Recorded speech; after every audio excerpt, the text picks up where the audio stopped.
Ada hal menarik tentang hidup di era modern seperti sekarang. Kita punya lebih banyak tools, lebih banyak akses, lebih banyak ilmu. Tapi anehnya, kita justru makin sulit untuk memulai. Makin banyak tahu, makin banyak juga alasan untuk menunda. Kita bilang aku belum belajar, belum siap, aku belum perfect. Tapi kapan sih kita benar-benar merasa siap? Karena jujur aja, kadang bukan kurangnya rencana, tapi berlebihnya ekspektasi kita. Kita terlalu lama atau terlalu berada di fase mikir, overthinking, dan mengulang-ulang keputusan kecil yang akhirnya kita nggak ambil-ambil juga nih. Dan yang terjadi adalah kita menjadi stuck. Bukan karena kita tidak tahu harus kemana, tapi karena kita ingin semuanya ideal sebelum kita mulai melangkah. Padahal langkah pertama itu bukan tentang hasil, tapi tentang keberanian untuk bergerak, meskipun belum sempurna. Hari ini aku mau sharing tentang cara cepat bikin hidup lebih produktif dengan satu pendekatan yang bisa bantu kita keluar dari fase stagnan itu. Konsep ini nggak menjanjikan produktivitas instan, tapi konsep ini bisa bantu kita untuk belajar satu hal penting, yaitu untuk melatih diri untuk mengambil tindakan tanpa menunggu semuanya terasa aman. Nah, pendekatannya adalah RAD.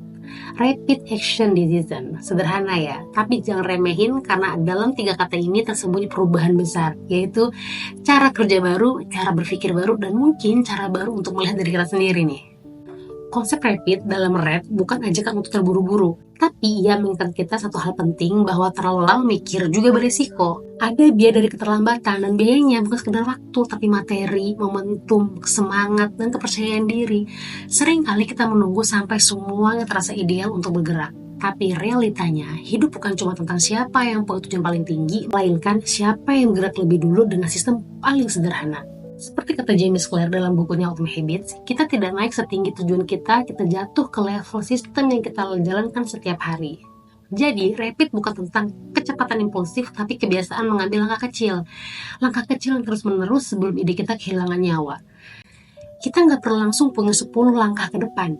Cukup satu langkah yang membuat kita keluar dari kepala kita sendiri dan masuk ke dalam dunia nyata nih. Nah, selanjutnya adalah action. Kita udah bahas kenapa mulai cepat itu penting, bukan nunggu mood, bukan juga tunggu waktu yang ideal.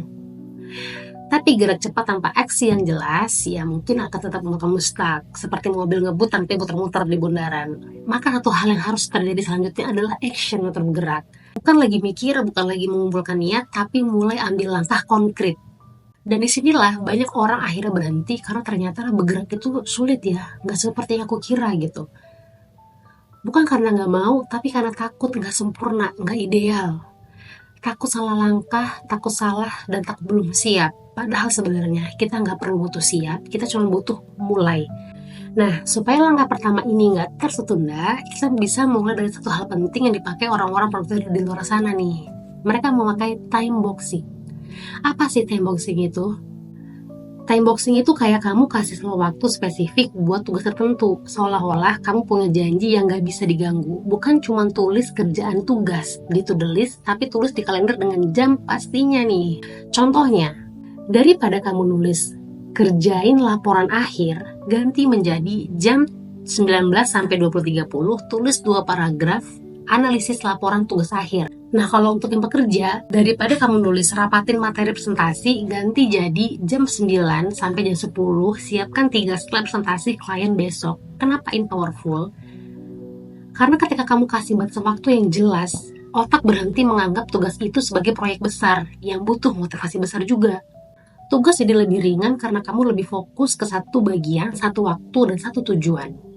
Ini bukan cuma soal disiplin, tapi soal nyiapin tempat buat kerjaan kita biar nggak terus-terus kita tunda dan kita sisihkan dari hal-hal yang mendesak yang sebenarnya nggak terlalu penting. Oke, yang terakhir adalah decision.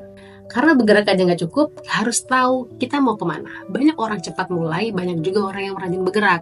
Tapi yang benar-benar maju, itu yang tahu kemana mereka ingin sampai. Makanya di akhir sistem RAD ini kita tutup dengan decision. Karena pada akhirnya, produktivitas itu bukan cuma soal aktivitas, tapi juga soal arah. Gerak tanpa keputusan itu seperti dayung di laut lepas tanpa kompas, capek tapi nggak sampai kemana-mana. Terus apa sih makna decision di sini? Decision itu adalah komitmen atas arah, bukan cuma soal to the list, tapi juga to grow list. Yaitu keputusan sadar, aku mau tumbuh ke arah ini, bukan ke arah itu. Setelah kamu bergerak, penting untuk refleksi dan bertanya kepada diri sendiri. Apa hal penting yang perlu aku lanjutkan? Apa hal yang ternyata membuang waktu aku nih? Mana keputusan yang perlu aku ambil secepatnya? Tanpa langkah ini, kita akan terus reaktif, bukan strategis. Dan yang reaktif itu gampang dikalahkan oleh distraksi. Untuk keputusan sehari-hari, kita terlalu sering memperlambat hal yang sebenarnya bisa diambil lebih cepat. Misalnya, kita mulai proyek kecil, belajar skill baru, post konten pertama. Jangan menunggu validasi yang terus-menerus. Ambil keputusan kecil, konsistensi, lalu evaluasi. Misalnya nih, kamu kerja di kantor yang stabil, tapi makin hari kamu makin merasa capek secara mental. Di sisi lain, kamu mulai tertarik di bidang desain, skill baru, dan teman kamu menawarkan proyek freelance kecil-kecilan nih. Tapi kamu ragu, apakah ini cuma pelarian? Apakah ini peluang yang layak aku coba? Kamu bisa mencoba langkahnya seperti ini. Tulis risiko dalam potensi 2 skenario. Tetap kerja full time, aman, tapi mental kamu tetap terkikis. Coba ambil proyek freelance sambil kerja, lebih repot memang, tapi bisa jadi jalan keluar. Terus tanya, keputusan mana yang bisa dicoba dalam waktu dekat? Misalnya, apakah aku bisa komit 2 jam seminggu selama sebulan buat ngerjain proyek desain ini? Uji dulu satu proyek ini, rasakan prosesnya, dan kamu senang atau makin stres. Lihat juga hasilnya dan feedbacknya ya. Dari sini, kamu bisa ambil keputusan lanjutan. Kembangkan skill, berarti kamu ambil langkah kecil ke bidang baru, atau cukup tahu ini bukan jalan yang bikin aku untuk tumbuh. Yang paling penting, kamu bergerak dengan kesadaran dan sistematis, bukan cuma ngikutin mood atau kabur dari tekanan. Produktif itu bukan soal sempurna, tapi soal gerak yang disengaja. Kadang kita terlalu keras sama diri sendiri. Merasa kalau belum punya sistem yang sempurna, belum konsisten setiap hari, atau belum jadi versi ideal dari kita, artinya kita gagal.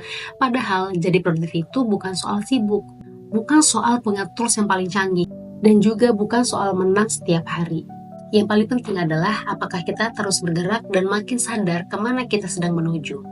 Sistem RED bukan rumus kaku, tapi kerangka sederhana buat hidup yang lebih terarah. Repeat, mulai dulu walau kecil, action, bergerak walaupun belum yakin, decision, pilih arah walaupun belum pasti, dan itu cukup.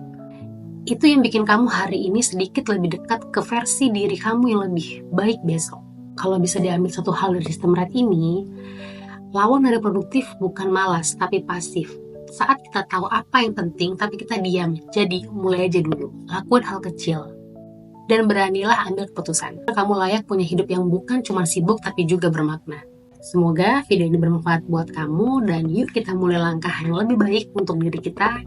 See you di next content. Bye-bye.